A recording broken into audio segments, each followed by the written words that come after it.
So we're looking and discussing the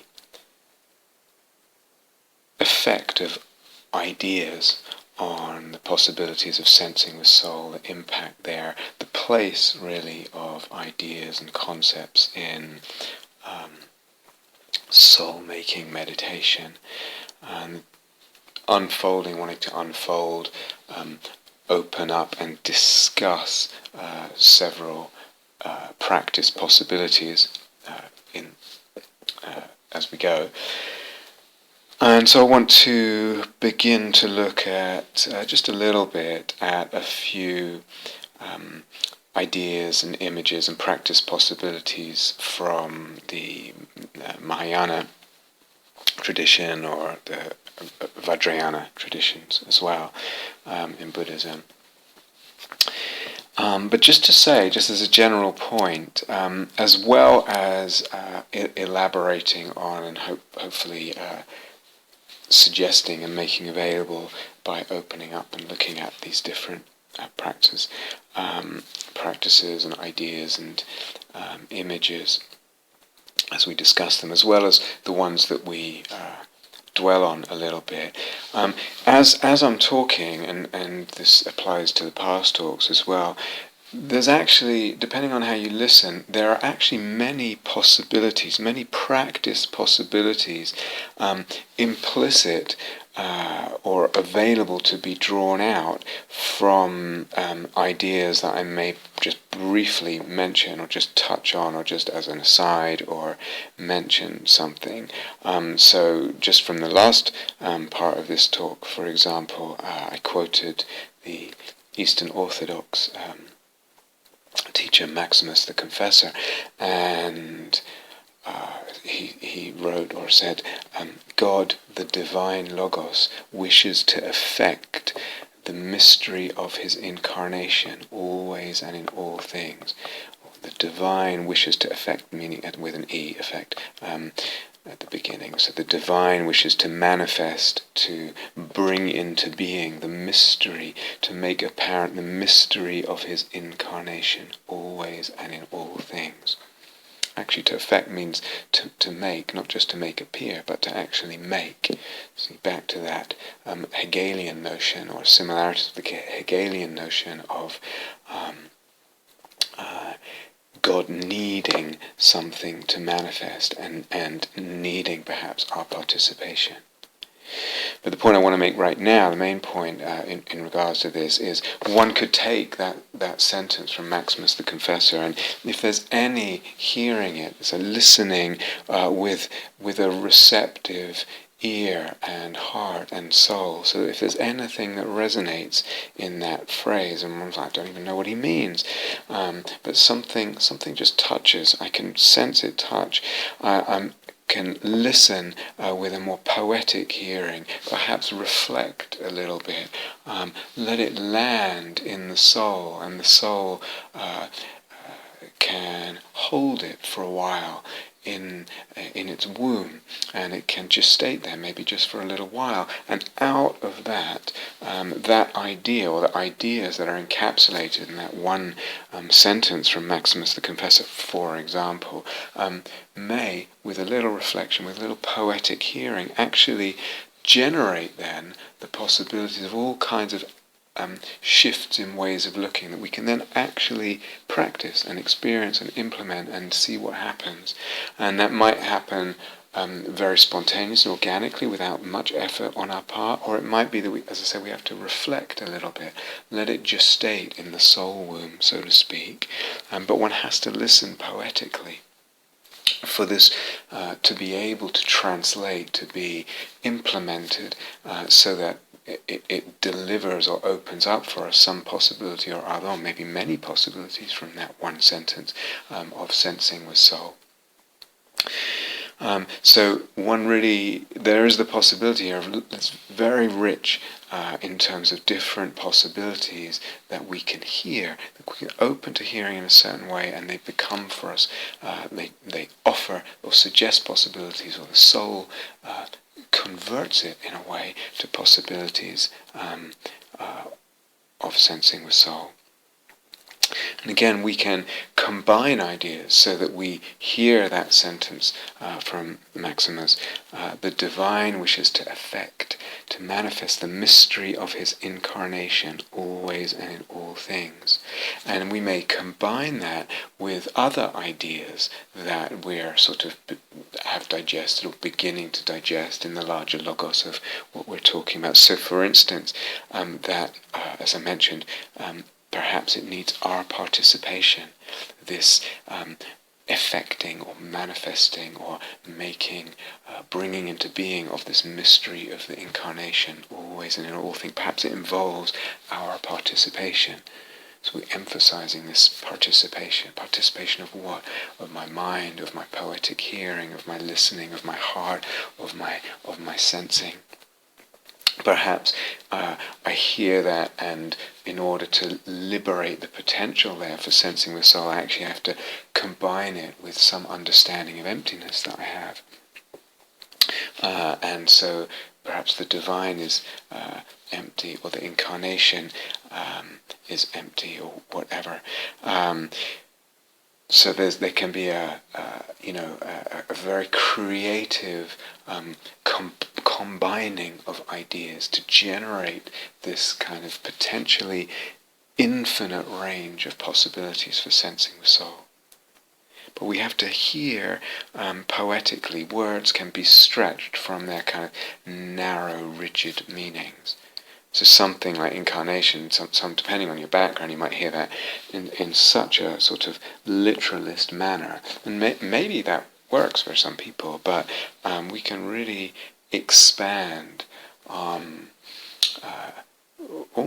lot of the words in that sentence. As an example, if we allow ourselves to enter into the poetic sensibilities, or as I said, used the phrase on a talk, I think it was the path of the imaginal, the midrashic condition, meaning the condition of this open, pliable soul listening and soul reading and soul fertility that's open to multiple, possibly infinite interpretations. The midrashic condition of one possible sentence.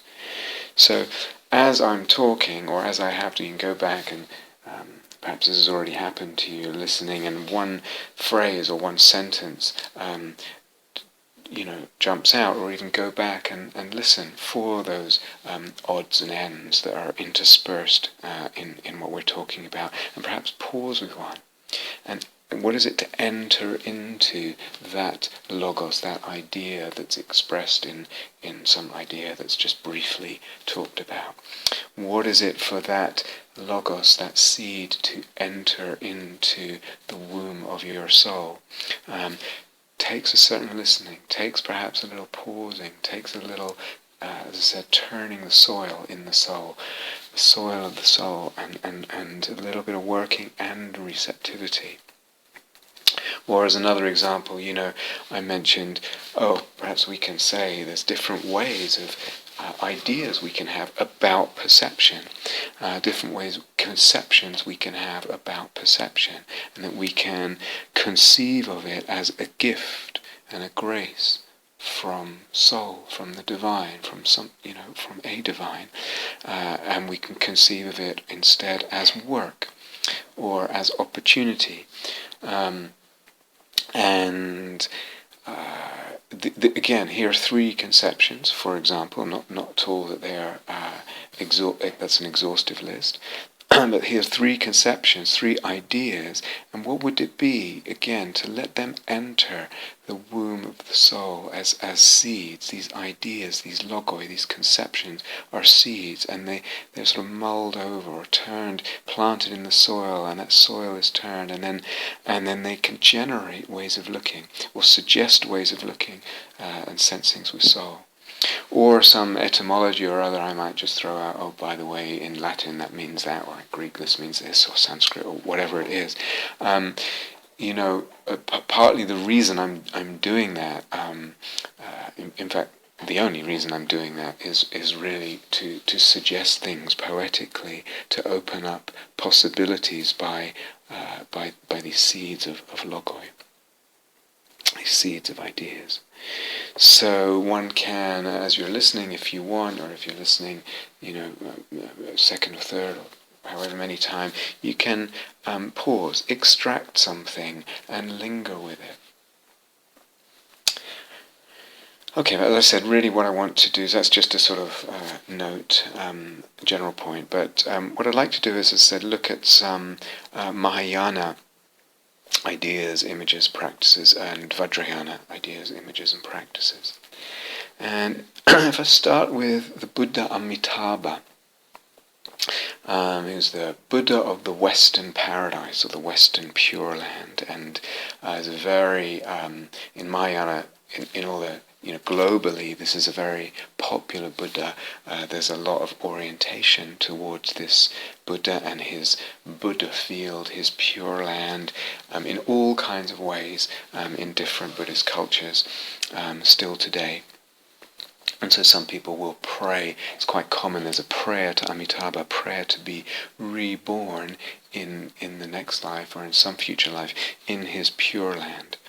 And there's devotional practices and all that. So I'm interested in how we might open up that idea, that image, and what that might suggest to us for possibilities of practice, linked in with this sensing with soul. So actually, let's start with some etymology here. Amitabha. Amita means, mita is M-I-T-A in Sanskrit, is to measure. Before means is a negation, so unmeasured or measureless or boundless or infinite. So infinite what? Infinite abha, A-B-H-A, which is from the verb abha, bhati, which means to shine or blaze towards, to irradiate, to illumine, or to appear or become visible or apparent. So usually the translation we get for Amitabha is limitless light, Amita Abha, limitless light, or something like that, or limitless radiance, or something like that. But it can also mean, because Abha is to appear, to become visible or apparent, it might also mean limitless appearance. It can also mean, Abha, that verb, to look like, to resemble. So you can hear a little bit. Abha as a noun also, it can mean splendor or light or flash or color, again, or appearance or beauty, or a reflected image or an outline, a likeness or a resemblance. Again, so usual translation of Amitabha is limitless light, the Buddha named limitless light. Okay, and that's very lovely, and that can open up its own direction, absolutely. But it tends to suggest, for instance, a kind of infinite oneness, of different, some kind of infinite oneness, etc., which is wonderful, and we've been through all that. But if we take a slightly different route with the etymology, a different possibility offered by the etymology there, then we might get something like infinite appearance, or limitless appearance, limitless resemblance or appearances or images, right? So the Buddha of infinite appearances. What does that sound like to you?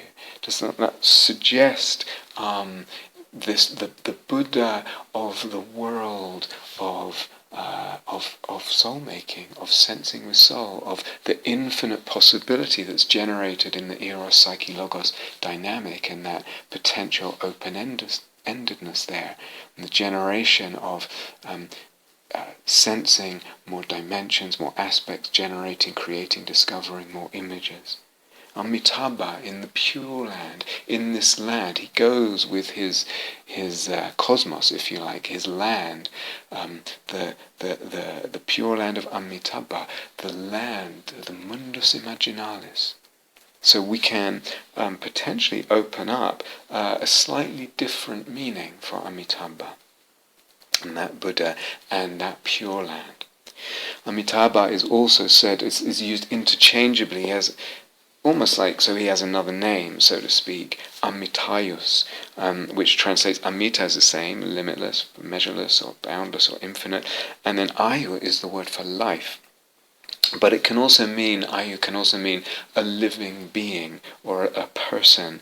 So it's like, it could be limitless persons, something like that, or limitless living forms or something, which again might suggest, it's a little less strong, but it might suggest something of this infinite possibility of images to be created, discovered. So there's a possibility there. What does it mean then to meditate on Amitabha? What does it mean to pray to Amitabha and to pray to be reborn in that Pure Land? And before I get to that, maybe you can already guess a possibility there, or your soul suggests possibilities. But these primordial Buddhas in the Mahayana have they're called consorts. So they have a male and female, generally it's portrayed as a male and female counterpart, but they're actually, they're not really separate. So the female consort or counterpart is said to be the prajna of the Buddha. And prajna actually, some of you will know, is panya in Pali is the word for wisdom. So this female is really the female aspect. It's the same essence as the Buddha, and it's called the prajna of the Buddha, and of that Buddha. And so Amitabha's prajna, Amitabha's female consort, and they're depicted in yabgyum, in erotic sexual embrace, in sexual intercourse. They're actually depicted as it's one Buddha depicted as two in a Pure Land. So you could say self-other world is right there. Some erotic union and a world that it generates, a Pure Land that it generates. Amitabha's prajna, Amitabha's consort, other half, so to speak, is same in essence and is Pandaravasini actually, which means literally white-robed. One who is white-robed. So she wears a white robe, but she's actually red in colour, as is Amitabha. And in being red, she is the embodiment of the fire element, and also the embodiment of passion or lust. So this Buddha's consort is the embodiment of passion and lust and the fire element. She is also called Ragarati, which literally means Ragarati, passion and lust. And she holds a lotus in her hands. So now some vajrayana texts say when the passion or lust that are defilements is transmuted, it becomes the wisdom of discriminating awareness. We could actually keep, and some Vajrayana traditions as well, as keep both, keep the passion and the lust, but transmute it through the erotic imaginal, so that it's not reified, it's not concretized, etc. It becomes imaginal, it becomes full of dimension, full of beauty, full of divinity, shot through with the imaginal middle way, neither real nor not real, etc. We can keep the passion or lust transmuted that way through its imaginal transmutation, transfiguration, transubstantiation, maybe a better word. And we can have the gifts that it gives, which is the wisdom of discriminating awareness. Or distinguishing wisdom, sometimes it's called. So Amitabha goes with the aggregate of perception, and that perception in its, let's say, its enlightened form, its primordially enlightened form, is the gateway, or is transubstantiated in its primordially enlightened form to intuitive vision. Which again, what does that mean? Intuitive vision. It might mean, or we could interpret it as meaning. We could take that one direction of the etymology, etc. There, intuitive vision, maybe imaginal perception. The transformation of the aggregate of perception into imaginal perception, into intuitive vision, imaginal perception. And the distinguishing wisdom there, to distinguish means to keep separate, to keep things separate. So again here, it's not a kind of wisdom that dissolves everything into oneness. It's an intuitive vision, an imaginal perception that retains discriminating awareness, distinguishing wisdom. There are all kinds of other possibilities that we could have tracked through the etymology that open up different directions. I just want to open up this one now because of the obvious connection it has with the work that we've been talking about with sensing with soul. But distinguishing means perception does not melt into less fabrication, a state of less fabrication, some oneness or other. That's fine for some other Buddha. This Buddha, Amitabha, opening up the distinguishing wisdom and the imaginal perception, the intuitive perception, this limitless appearances of his name. And so again here, remember the corollary that we established. Eros needs two-ness. It doesn't collapse into oneness. Even when it knows oneness, it doesn't end there or collapse there. It needs two-ness, and it also creates and discovers two-nesses. So the world of imaginal perception, the world of sensing the soul, for the most part needs two-nesses. So this transubstantiation of the perception into distinguishing wisdom goes with the eros of that is the appropriate kind of one of the appropriate affects or kinds of desire in the mundus imaginalis, in the pure land of limitless appearances.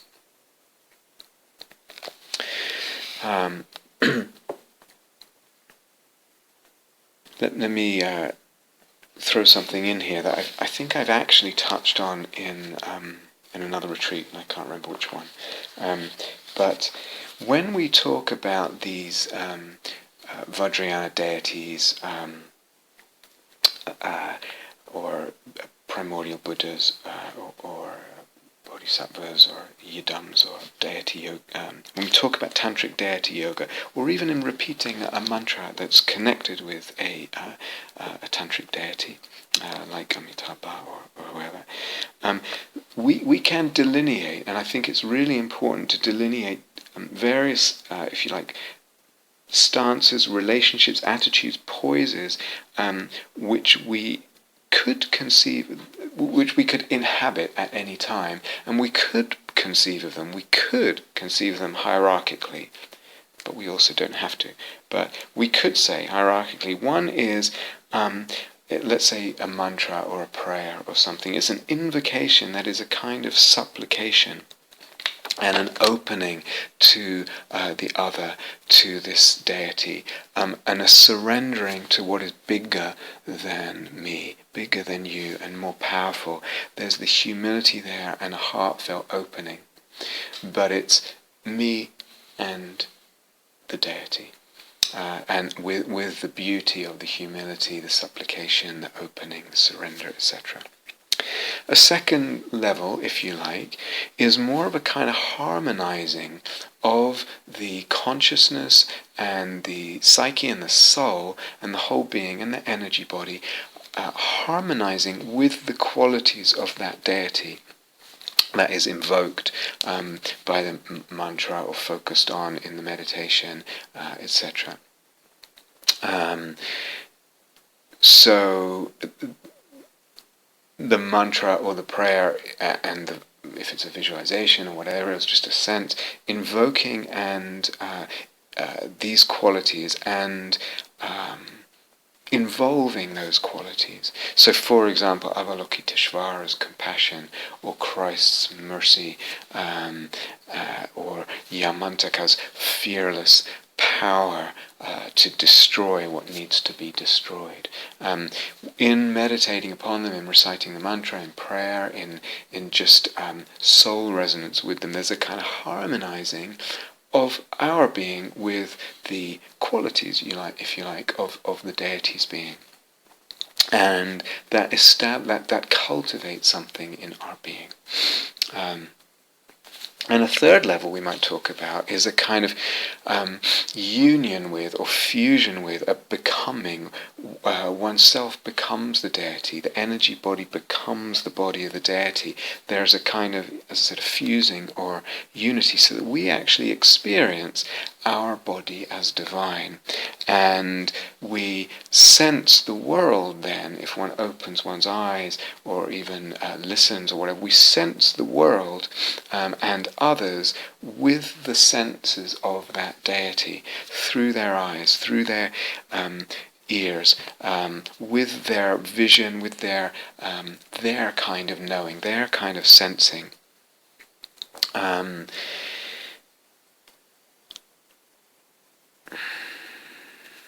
So in that way, and their feeling for things, their erotic relationship with things, their love relationship with things, their compassion or metta relationship with beings and the world.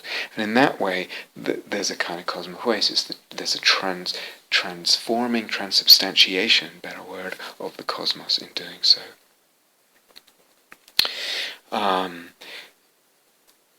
So there's a kind of fullness there in that union.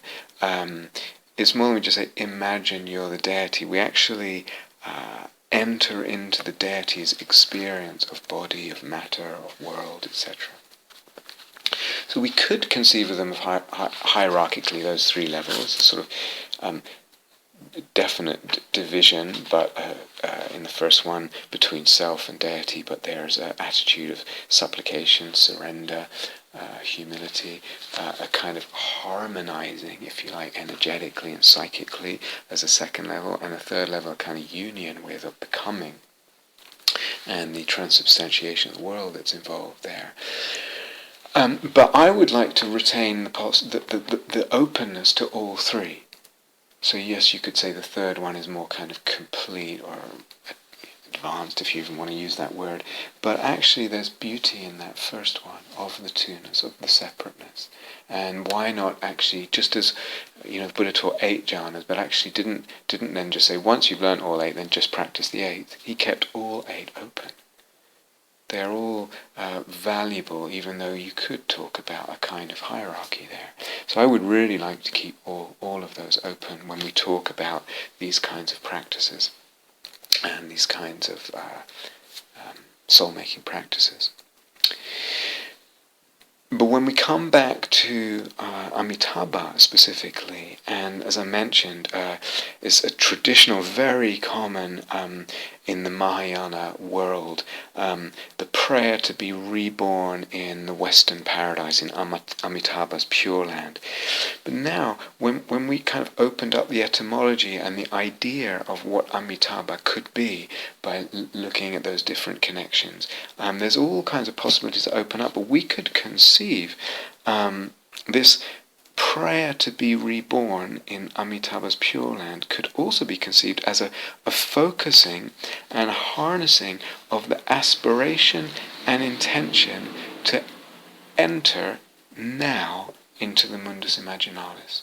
So one's praying, one's really opening in humility and intention and orientation and eros and devotion. One's asking and orienting and intending to enter now into the mundus imaginalis, into the world that's sensed with soul, which means to perceive imaginally, to sense this world or another world as sacred, beautiful, multidimensional and profound, meaningful, divine, empty, meaning neither real nor not real.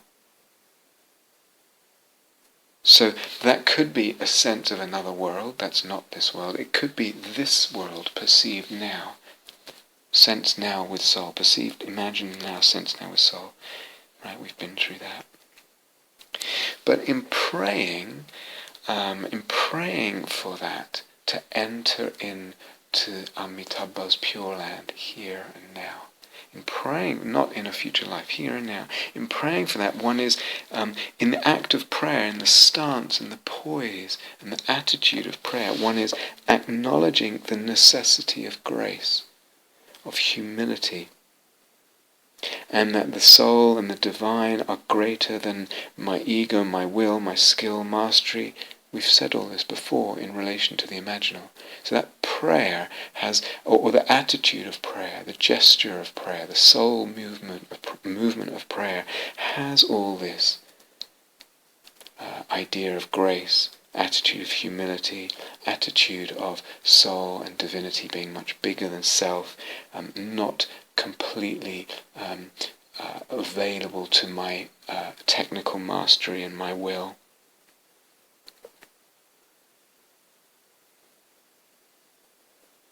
Also bigger than my current experience and conception of them. All of this we've touched on before, so that the receptivity is there in the prayer as well. Ideas of grace, humility, receptivity, all of that.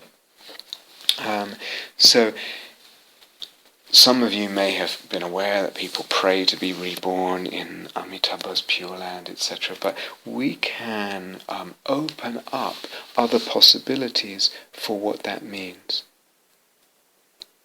in practice, for our practice. I think in very, very beautiful, very potentially fertile ways. While we're on the subject of tantric deities or primordial Buddhas and meditating or praying with them, I want to say something. It may be a reminder, it may not, but it's an important one, I feel. So oftentimes, the way this is taught, or at least what many people pick up from the teachings about meditating on vajrayana deities or primordial Buddhas or bodhisattvas, or is a kind of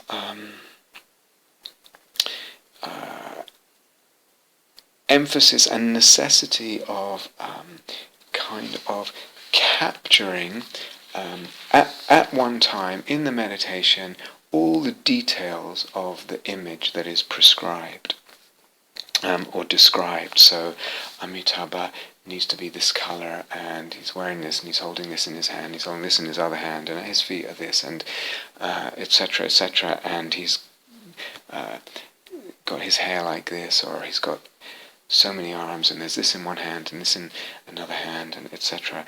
And there's a lot of detail in some of these icons, and sometimes a practitioner gets the idea that I've somehow got to develop the skill of holding all that together in the meditation, which alone becomes a kind of feat of visualization and memory.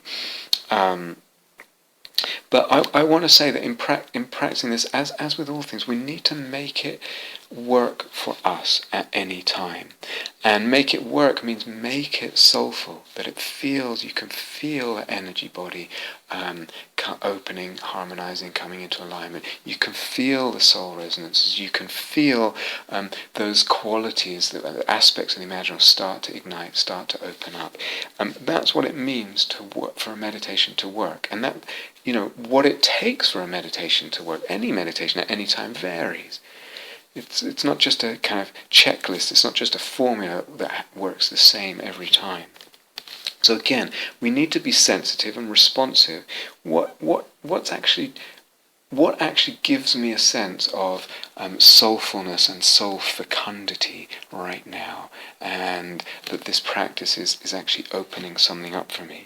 So it might be that, in fact, it often is the case that it's not necessary to include all the prescribed or described details of this deity or of this icon or of this mandala or whatever at one time in a meditation, or even at all in one meditation session. It's much more important, I think, to support the possibilities of experiencing, resonating, as I said, soul-making in the energy body, in the emotions. For example, devotion to some degree or some kind of shade or color, and sometimes that's very subtle.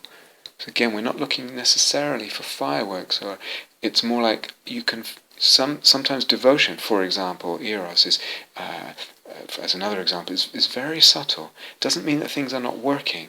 So we need to be attuned, alert, receptive to, open to a range of subtlety and intensity for the sense of what's working. So it's more important to support the possibility of experiencing soul-making resonances, energy body, emotional openings and connections, meaningfulness and all that. So that might mean really slowing down. If you're familiar with, or you've been taught perhaps elsewhere, these kinds of visualizations and meditations in vajrayana practices, and maybe you've been taught this, maybe not, but I'll say it just in case you haven't, it can be worth really slowing down and just dwell with or dwell on maybe one aspect or two aspects or facets of this deity or of this mandala or whatever. Perhaps even the relationship between those two aspects. That's really helpful. And necessary to kind of build that up. It's not necessarily even the case that the more aspects you get at one time, the more better, the better it is, or whatever. So if it could be one, it could be a couple of the aspects. So.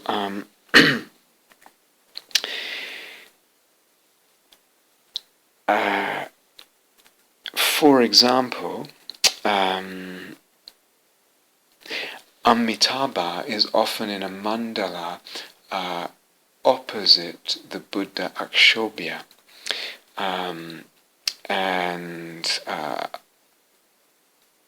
talk about that in a minute. Akshobhya is literally means indestructible or immutable or something like that.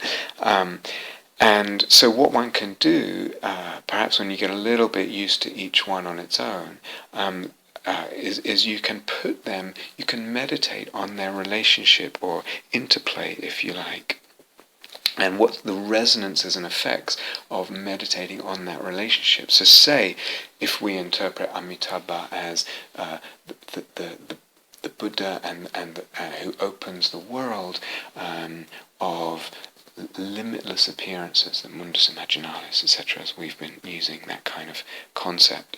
And what does that mean to put that opposite or in relationship or balanced by Akshobhya, the Buddha of the immutable? What's immutable?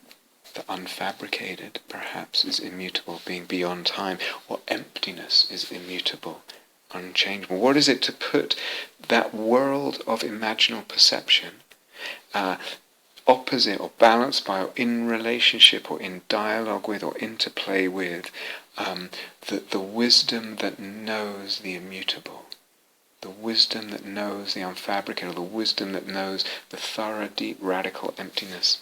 So one can, if you like,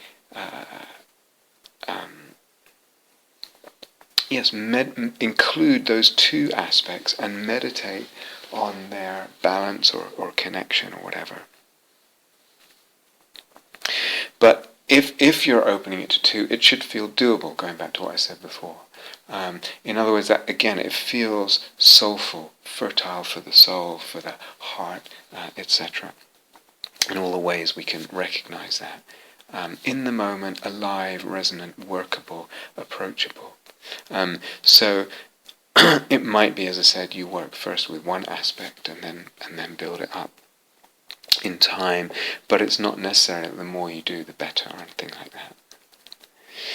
So as always, what actually works right now? Right now, what is helpful? That's always a question in meditation.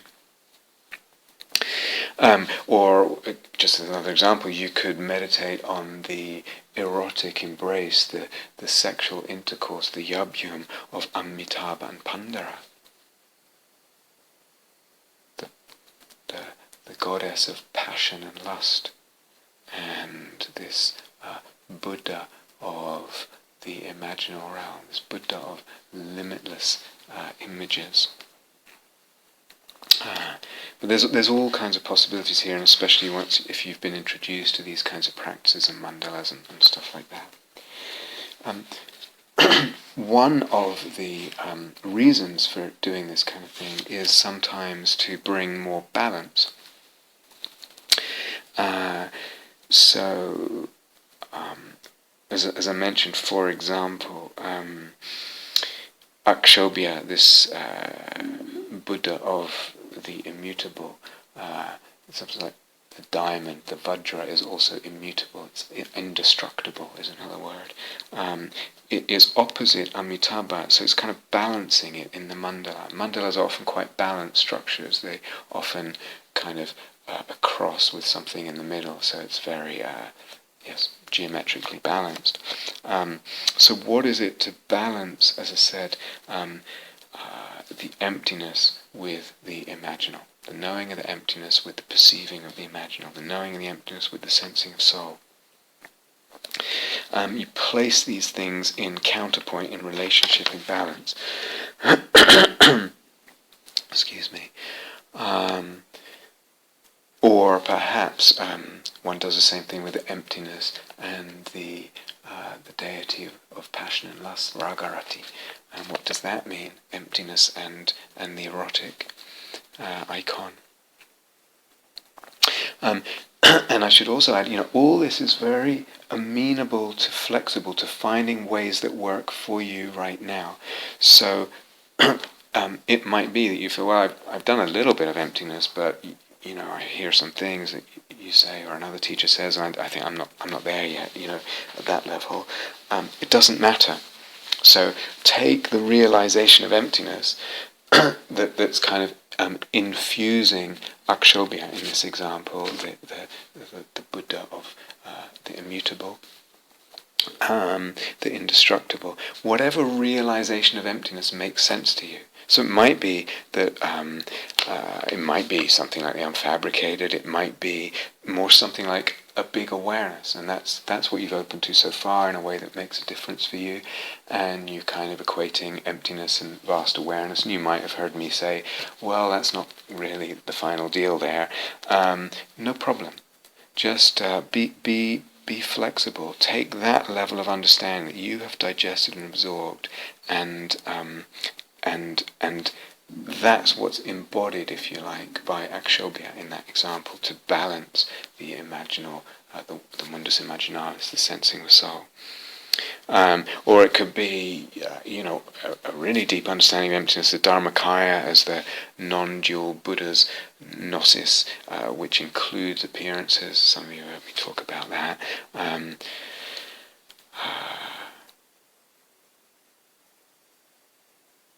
And sometimes, this, it might be that we just kind of vaguely it's just a Buddha who understands emptiness, and we're aware that, this Akshobhya, and we're aware that I don't quite understand emptiness, but this guy does. And it's a kind of vague concept or image, really, of this Buddha that embodies and is, if you like, the consciousness that thoroughly knows all emptiness. And it can be sometimes in doing that, that even we don't quite know what it means, and our conception's a little bit vague there, but somehow, magically, or by some kind of magic invocation, we actually experience a deeper understanding of emptiness than we knew we had, or that we were conscious of, or had realized consciously until now. I think, what's going on now? If you stay around the Dharma long enough, and as a teacher I know there's all kinds of instances of this, where people experience something not in a linear way, that's kind of way beyond where they think they are. And I touched on this when I was talking about maps and trajectories in the talk on awakening. So in this instance, let's say we're just talking about meditating or Akshobhya, balancing or opposite, or in kind of soul dialogue with Amitabha, the Buddha of the imaginal perception, the deity of the imaginal perception, and we just emptiness. I don't even know what that means, and it works some kind of magic What is that? Your intuitive wisdom already knows something? Is it the power of images? Is it the collective unconscious of Jung? Is it the power of poetry? I'm just mentioning that as a possibility again in this whole realm of the place of ideas in sensing with soul. Sometimes the idea is vague and the conception is vague, and sometimes it delivers something beyond where we are. Or we can plug in something that we already know, and that's really, really great. It doesn't have to be the final deal or whatever.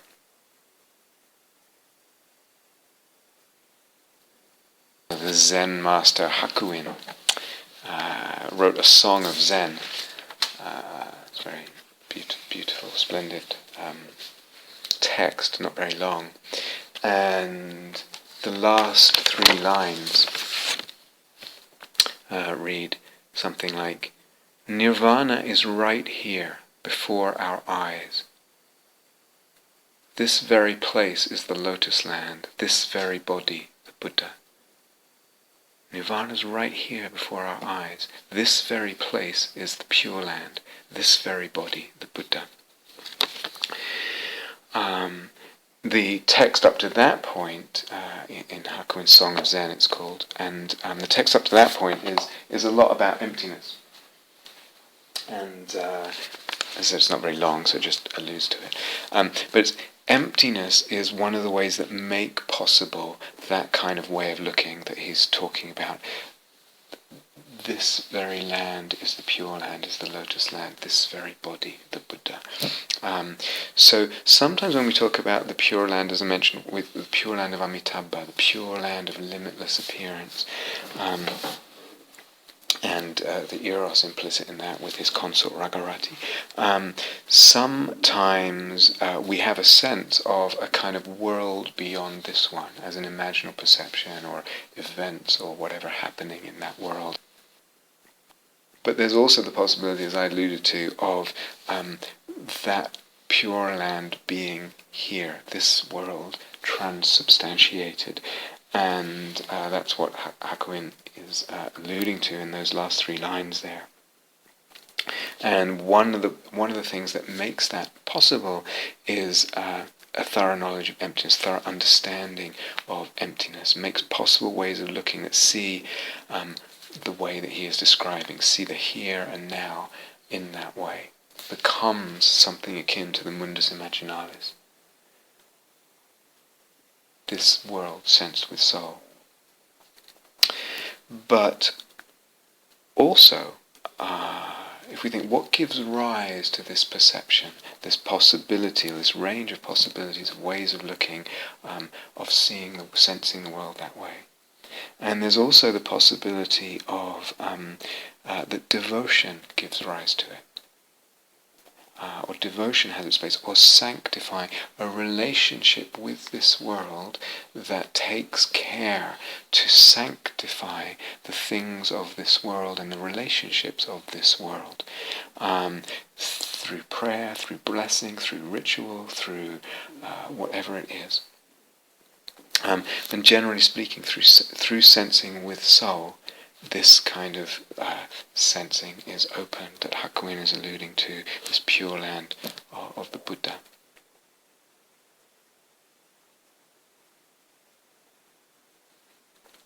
So we mentioned, I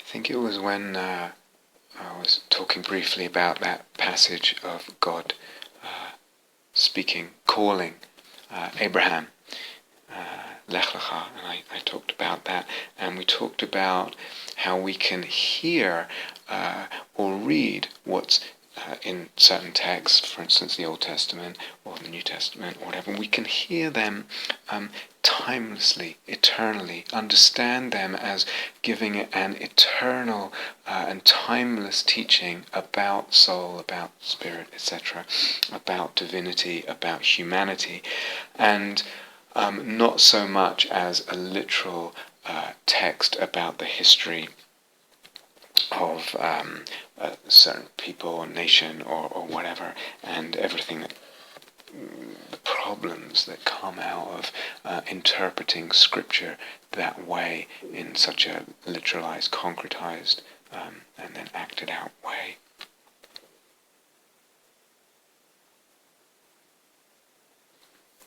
There was a Jewish mystic, a Kabbalist, in the 12th century, called Abraham Abulafia, and very influential, somewhat controversial, very influential. And he, so we're talking about the idea of the transmutation, or transubstantiation of the perception of the world, so that it becomes the Pure Land of the Buddha. And he interprets a passage in the Old Testament, a passage from Deuteronomy, which I'll read after I've said a few words, conveying some of what he said about it. So it's a passage where God talks about the Holy Land, and God says to the people, he said, so that, he says, keep my commandments, so that you will long endure on the land that God swore to your fathers that he would give them and their offspring, a land flowing with milk and honey. And Abulafia says this actually refers to the supernal land, which is exalted over all exalted lands. So he's saying this refers to the supernal, means the higher, or the land on high, the Holy Land, not as a geographical earthly place. The supernal land is an imaginal perception. It's potentially this land where I am now, sensed with soul. So Abulafia makes the point, there's a whole other level here to that needs attention, that needs opening up, than the concrete material level. So it's, and he points out that in the passage that he's referring to, which I'll read later, there's the word today. And when it says today in the Old Testament, he said today means eternally. Today means now, which means timelessly, which means always. So this whole thing is to be interpreted out of time, not as, this is not a historical report of some event in history, or certainly not only that. So another passage that Abulafia quotes is from the Old Testament, and you who cleave to the Lord your God are all alive today. You who are in intimate relationship with God are all alive today. And again, the today, it gives the sense of eternality, of timelessness. So he writes, from here we gather that one, from this, and you who cleave to the Lord your God are all alive today. And then he says, from here we gather that one who does not cleave to God does not live in eternity. That doesn't mean live forever in heaven. It means live with the sense of the eternal. Have that timeless perception when you're out of relationship with the divine. Today is the always present. For this reason, the verse adds the word today. So too, in all instances where the Torah refers to the constancy of something, it uses the word today, or heaven and earth, or sun and moon, or another of the constant forms of the world. So again, he's pointing to a whole other way of reading and listening and interpreting scripture, in this case the Old Testament. Let me read that whole passage. And if you listen to it this way, again, not as a literal history with all kinds of nationalistic implications, and not just as metaphor. We're talking about something larger than what we commonly mean metaphor. If you hear it, you will realize, if you hear it and have experienced kind of cosmopoesis or sensing with soul and the kinds of things we're talking about in different ways, you can hear it with the ear of that experience, those experiences and that knowledge and how that's touched your soul. And you hear that it's possible to hear this as much more than metaphor, as saying,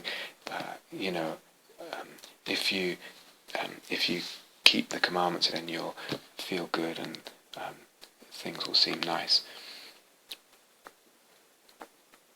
Can we hear it in a different way, in line with, at the level of what we're talking about? So God says, in this passage from Deuteronomy, God says, so keep or observe all the commandments, all the mitzvot, that means all the rules of the law that sanctify every element of existence, different blessings or prescribed behavior or attitudes or whatever. Keep all that, observe all that, all those practices basically that help to sanctify the elements of your existence. Observe all those that I'm giving you today, so that you may live long in the land that God swore to your fathers that he would give them and their offspring, a land flowing with milk and honey. Can you hear this poetically? Can you hear it speaking of this, what happens when we sanctify this world or the things of this world? Then the world, the land opens up, a land flowing with milk and honey, not like the land of Egypt from which you have come, the land of bondage, of slavery, of limitation, of burden and imposition, heaviness, but a land of mountains and valleys that drinks rain from heaven, a land your God cares for. Can you hear all this in the terms translated into the terms that we've been talking about? A land your God cares for. The eyes of your God are continually on it, from the beginning of the year to its end. So if you faithfully obey the commandments, these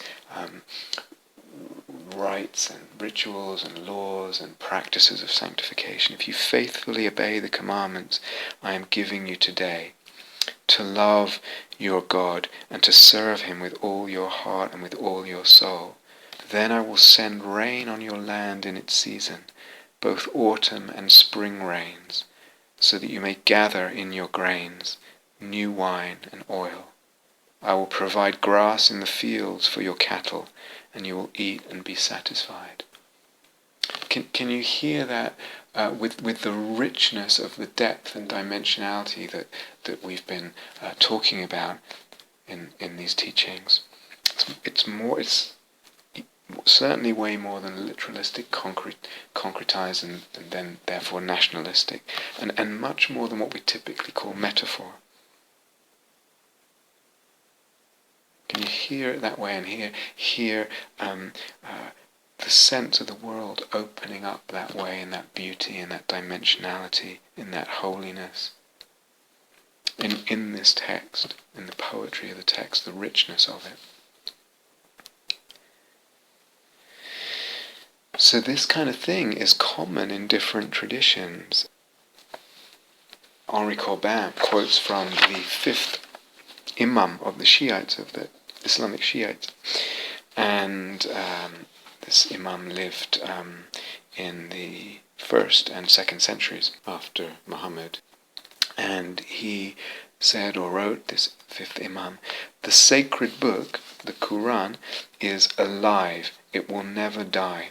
Its verses will be fulfilled among the people of the future as they have been fulfilled among those of the past. And Corbin's point about this is, it's not to be, the Quran, the Old Testament, the New Testament, they're not to be interpreted historically, certainly not only historically, let's say that.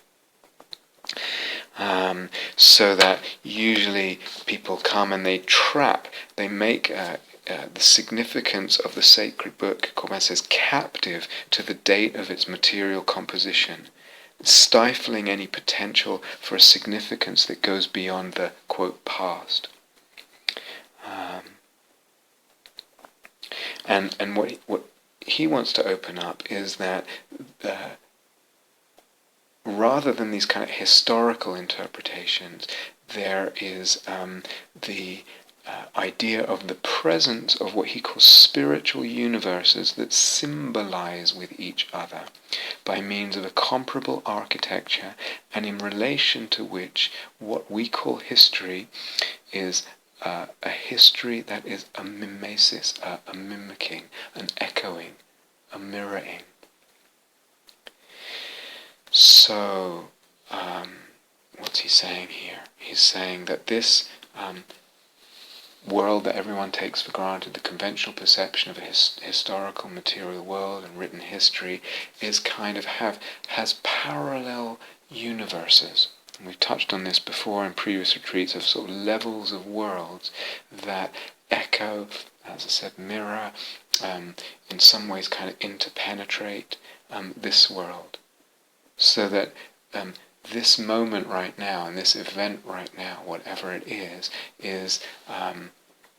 both echoing and echoes,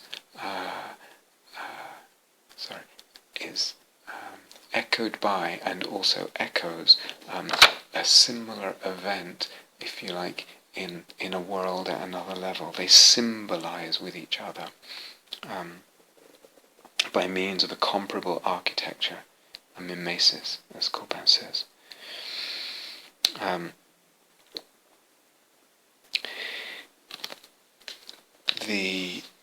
So this is a matter of perception. It's a matter of sensing with soul, as we said. We come back to Mahayana teachings, and there's this notion, actually in all the yanas of Buddhism, there's a notion called Dharmadhatu. Some of you may have come across this word, Dharmadhatu. And it is a word that's kind of, I think, inherently ambiguous, actually. But we can identify quite a number of interpretations, but you could kind of divide the interpretations loosely among the different yanas, the Hinayana, the Mahayana, and the Vajrayana. So that taking the word dhatu, which itself has a number of different meanings, it can mean ayatana, and ayatana means something like sphere or dimension or world region. So the Dharma dimension, or something like that. In the first turning of the wheel, if you like, what the Dharma Dhatu might refer to is when it's used, might refer to the unfabricated. If you remember, that ayatana, that dimension should be known, monks, where there is no sight, smell, sound, taste, touch, and thought, and mental imagery. Remember that quote? The Buddha's pointing to that unfabricated, that dimension, that ayatana, that dhatu needs to be known, must be known, should be known. So in the Theravada teaching, it might have that level of meaning or interpretation, this Dharma Dhatu. In the Mahayana teaching, the word is used more often, I think, than in the Theravadan, and it seems, again, it has a range of meaning, but it seems to take on more the meaning. The Dharma Dhatu is the emptiness of inherent existence, or is the emptiness of the inherent existence of things, of dharmas, and that's the meaning in the Mahayana. One of the most common meanings in the Mahayana. It's not then totally transcendent of appearances and perceptions, as the interpretation of Dharmadhatu is unfabricated, where there's no perception, no appearance. Here we retain appearances, but it's the appearances that are empty. The Dharmadhatu is the world of emptiness and appearance fused together. In the Vajrayana, in the third turning of the wheel, it seems, or one of the meanings that it can sometimes mean by Dharmadhatu is the Buddha realms, is the Pure Lands. And so it might be something somewhat akin to the Mundus Imaginaris, the world of divine appearances, or the Sambhogakaya, if you know, the bodies of the Buddha. D.T. Suzuki, the Zen teacher, Zen master, describes the Dharmadhatu in his commentary on the Gandhavyuha Sutra. The Buddha of the Gandhavyuha lives in a spirit world which has its own rules. He says there's no time continuity there in that world, and the Buddha in the Gandhavyuha thus knows no time continuity. The past and the future are both rolled up in the present moment of illumination. As with time, so with space. Space in the Gandhavyuha is not an extension divided by mountains and forests. You have here rather an infinite mutual fusion or penetration of all things, each with its own individuality, yet with something universal in it. To illustrate the state of existence, the Gandhavyuha makes everything transparent and luminous, for luminosity is the only possible earthly representation that conveys the idea of universal interpenetration. There are rivers, flowers, trees, etc. in the land of purity, hard to describe, and the clouds themselves are luminous bodies, inconceivable and inexpressible in number, hanging all over the Jetavana, which is Jeta's grove, of the Gandhavyuha. This universe of luminosity, the scene of interpenetration, is known as the Dharmadhatu, in contrast to the Lokadhatu, the world of this usual world. The Dharmadhatu is a real existence and not separated from the conventional world, the Lokadhatu, but is not the same as the latter when we do not come up to the spiritual level where the bodhisattvas are living. So the point is, when we come up to the spiritual level where the bodhisattvas are living, you could say when we practice emptiness, when that gives us the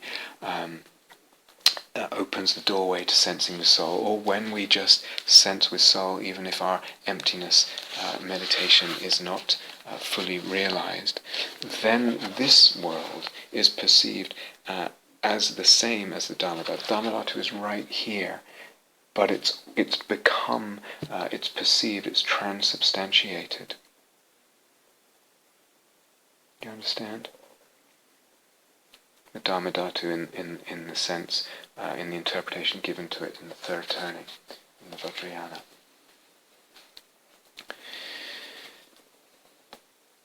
So it's the state of the soul that allows this kind of perception. Henri Corbin writes, again, inasmuch as the place of a spiritual being is his internal state, the garden or paradise, and now we have a different metaphor of the Garden of Eden or the paradise as this Dharmadhatu, as this holy land, is therefore, he writes, the celestial man himself is therefore the soul himself, his internal state. The trees of the garden are all his possible perceptions of love and intelligence, of the good and the true.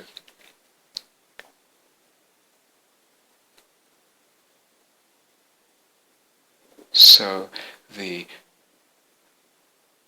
availability of sensing ourselves in that paradise, in the Holy Land, in the Garden of Eden, comes from the state of the soul.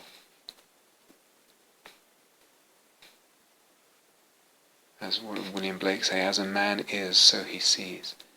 In the moment, I would add. But again, then the question is, what enables us to open up these perceptions, this sensing the soul, this sensing of the Pure Land, the Lotus Land, the Garden of Eden, the Paradise, the Holy Land. I go back to Abraham Abulafia again, and he has I think, wonderful passage, which is going to take a little bit of explaining. So he's interpreting a passage from Scripture, and there is the word in Hebrew v'hakosef, and that word means the one who yearns for, the one who yearns. And now I have to explain something called gematria. Okay, so gematria is a Hebrew word, and it means the manipulation of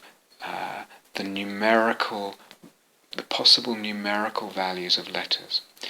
So Hebrew is a language where the letters of the alphabet, the 22 letters of the alphabet, also are given numerical equivalents. So if we had it in English, we'd say A is 1, B is 2, C is 3, D is 4, etc. E is 5, like that, and then you get hundreds, etc. So what you have then is a sacred text becomes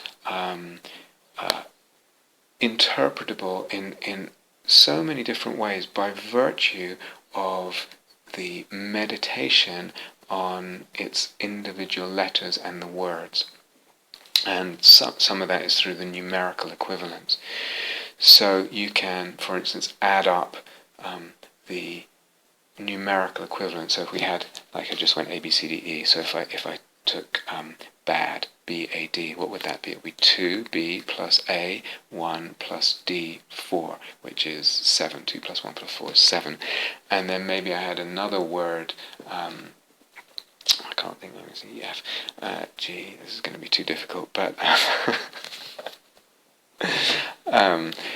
you could find another word, let's say, that makes up 7, and then there will be some kind of connection or equivalent or interchangeability or use of interpretation of those two words in relationship to each other. And then there's all kinds of other numerical manipulations that you can do. So the whole thing becomes really a quite creative, interpretive endeavor, which I'll give an example in a moment.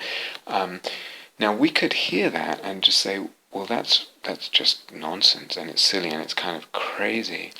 But what if we're actually using that to, we enter into an ideation, a concept, a logos, where that's available to us, that the ideas that spawns and the connection it makes of ideas, again, become ways of looking for the sake of soul-making, for the sake of the sense of holiness, for the sake of opening up different understandings of divinity, of existence, etc. So let me give this example from abulafia. He's talking about this word, v'hakosef, the one who yearns.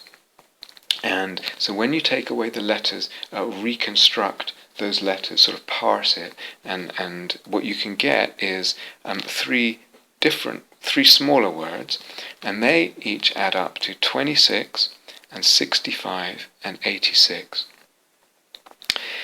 And 26 is numerically the same as the word for Yahweh or God. It adds up, which also adds up to 26.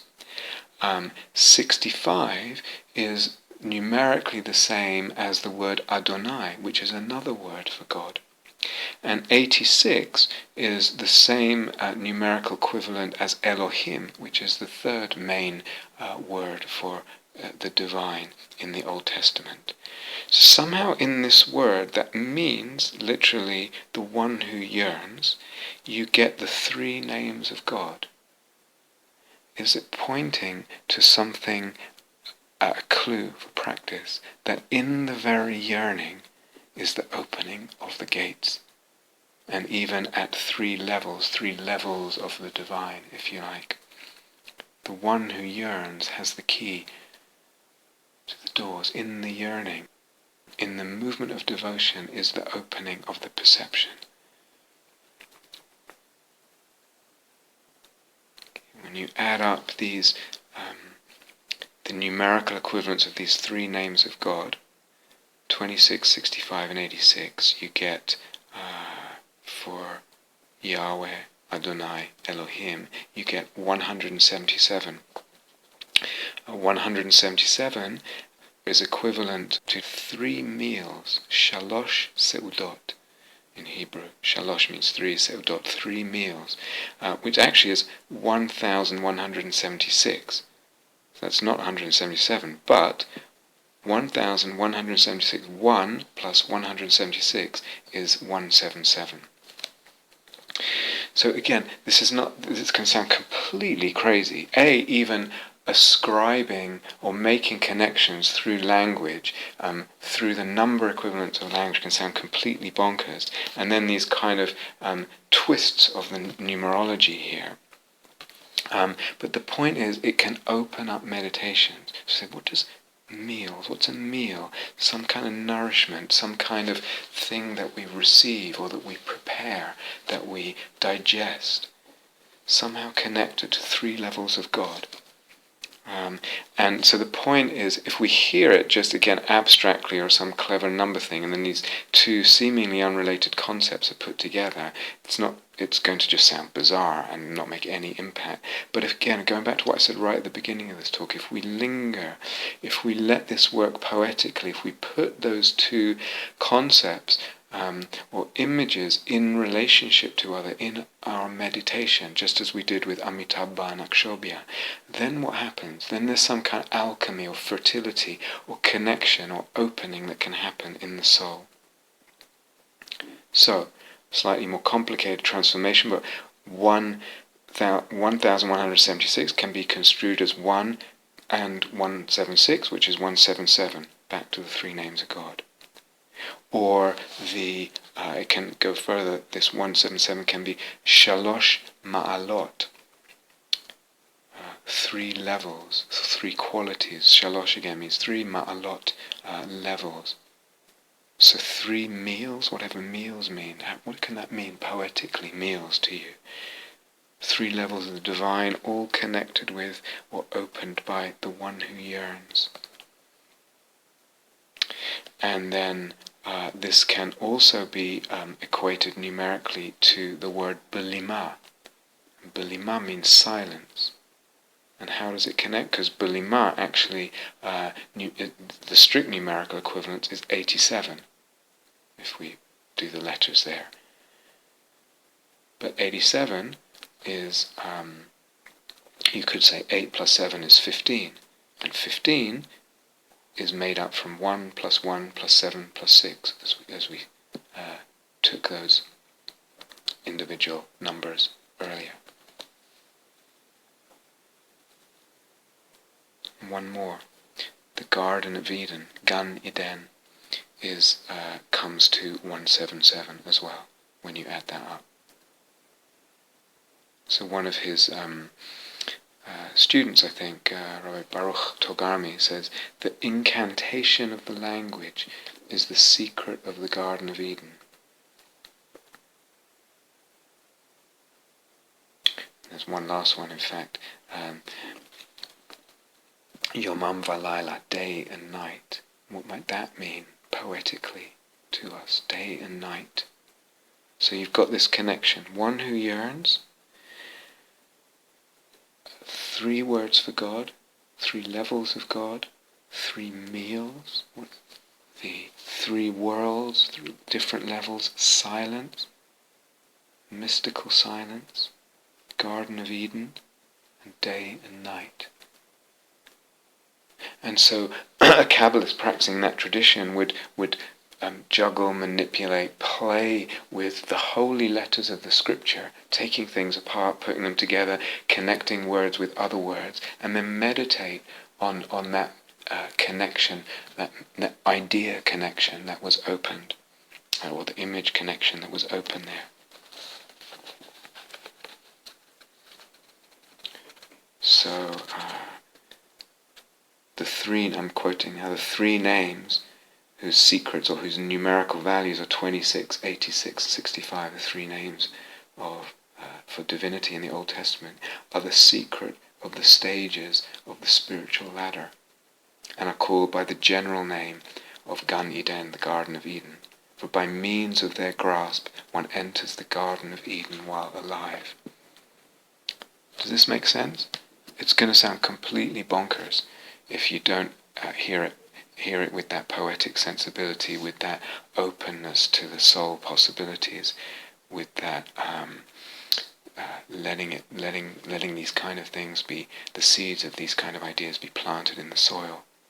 So as I said, we can hear it that way, or we can hear it as what one is doing is using ideas creatively, or letting the soul suggest ideas that can be converted to ways of looking. The one who yearns somehow connects with the Garden of Eden, opens the Garden of Eden. So this, we go back to that point that I mentioned the other day. Hermeneutics, interpretation, this is what this involved in, interpreting some scripture through these kind of arcane numerical sort of reconfigurations, and then meditating on the ideas that kind of suggests. And I said the other day, interpretation in this sense, the interpretation of text, of holy text, or the interpretation of existence needs to matter. Otherwise it would just be silly. It would just sound silly. But when it matters, when the soul is on fire with it, when the soul cares and is passionate, something comes alive and possibilities open, doors open, gates open. But also in this particular gematria, you hear one who yearns. The one who yearns. It's not just an intellectual exercise. By that very word, the one who yearns, the meaning of it, the heart is involved, the yearning. So the very gematria doesn't lose track of the heart. The heart needs to yearn, it needs to be open, it needs to have that attitude of humility that we talked about. Yearning has that eros and that devotion in it. And it has, if you remember, we were talking about the different kinds of desire and discerning between them. And devotional yearning has a sense of dimensionality of what it yearns for, the object that it yearns for, the other that it yearns for. There's a sense of the dimensionality, the unfathomability, and the soft and elastic edges of that object. So all this is implied in that word, the one who yearns, and the fact that it matters, and matters to the soul. So it includes the heart and soul, and it matters to the heart and soul. And that allows a fertilization. It's like water on these clumps of soil that are numbers and ancient words in a strange language or whatever. The heart, the moisture, the waters of the heart are like pouring water on the soil, and we turn the soil. One turns the soil by means of these manipulations, or letting these ideas come into contact with each other, and all manner of imaginal perception opens, all manner of sensing with soul, all manner of soul openings.